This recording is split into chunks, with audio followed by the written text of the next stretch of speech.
Journey as a firearms instructor basically began when I joined the military. I went into special forces. Most people are unaware that the mission and role of special forces, especially prior to 9/11, was we conducted foreign internal defense or FID. So we often went to foreign countries and trained them in firearms, tactics, and infantry stuff like that, CQB, and stuff to defend themselves. So there was a Mhm. lot of teaching in the very beginning, and from there I went into different types of different skill sets, I guess, advanced skills that we have in special forces.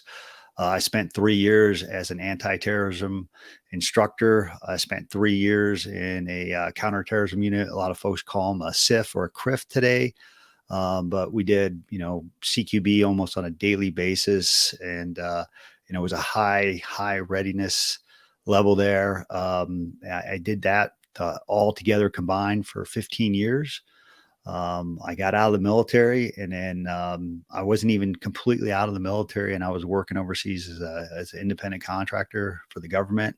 I did a lot of stuff from, you know, um, physical security, doing protection for PSD executive protection, all the way to working mentoring with host nation personnel, taking them out, training them up, and mentoring them in the battlefield, and then also a lot of consulting overseas. I spent pretty much more or less a few full years overseas contracting, and then started getting into the teaching back in the States.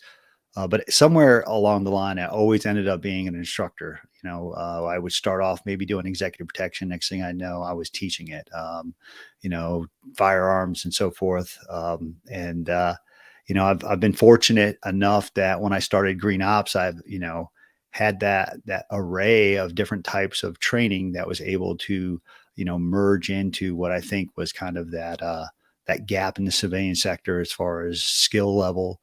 And I've been doing this for I think about 7, 8 years now, teaching, and it's been a pretty wild and great experience. But there's a lot of overlap between teaching people in foreign countries and then coming back here to the States and then teaching Americans how to defend themselves, because that's really what it's all about, is how do you defend yourself.